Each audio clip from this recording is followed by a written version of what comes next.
ज़बूर की किताब उसका 8 बाब पहली आयत से पढ़ेंगे। आए खुदावंद हमारे रब, तेरा नाम तमाम ज़मीन पर कैसा बुजुर्ग है। तूने अपना जलाल आसमान पर कायम किया है। तूने अपने मखालफों के सबब से बच्चों और शेरखोरों के मुंह से कुदरत को कायम किया, ताकि तू दुश्मन और इंतकाम लेने वालों को खामोश कर दे।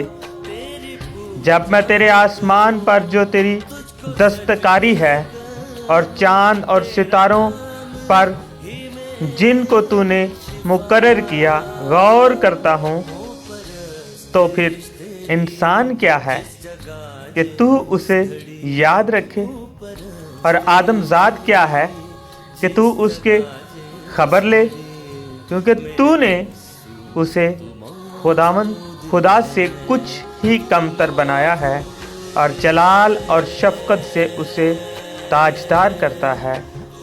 तूने उसे अपनी दस्तकारी पर तसल्लुत बख्शा है।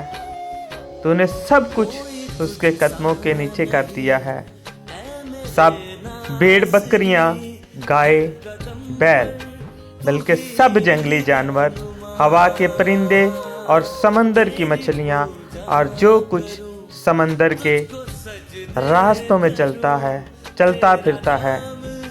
ऐ खुदावंद हमारे रब, तेरा नाम तमाम ज़मीन पर कैसा बुजुर्ग है।